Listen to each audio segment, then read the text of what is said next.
ভোটের জন্য আপনারা মানুষকে মিথ্যা কথার বুলি শোনান। আগামী 12ই ফেব্রুয়ারি দেশের ভবিষ্যৎ নির্ধারণের জন্য, সঠিক নেতৃত্ব নির্বাচনের জন্য একটা ভোট দিতেও পিছপা হবে না।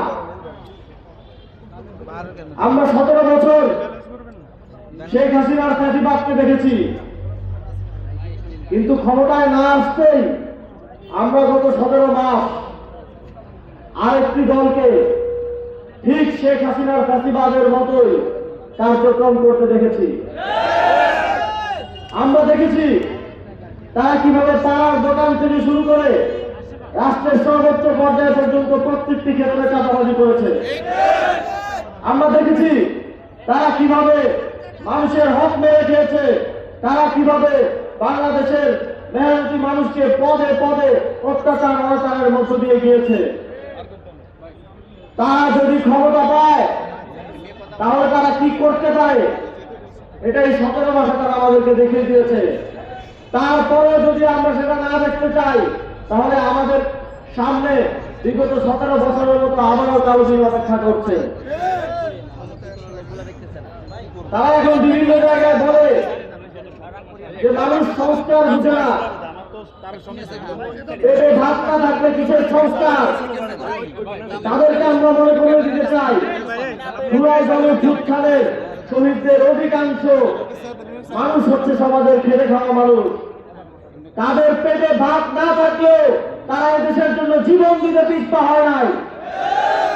পেটে ভাত না থাকলেও তারা স্বৈরাচারকে ফ্যাসিবাদকে উৎখাত করার জন্য রাজপথে নেমে এসেছে। পেটে ভাত না থাকলেও এই দেশের মানুষ সবার আগে এই দেশে উন্নয়ন, অগ্রগতি, সমৃদ্ধি এবং সংস্কারকে বোঝে। সুতরাং মানুষ সংস্কার বোঝে না, সংস্কার বোঝে না এই কথা বলে বলে এদেশের মানুষকে পশ্চাৎপদ এবং পিছনে রাখার রাজনীতি ঐক্যবদ্ধ বাংলাদেশ করে না।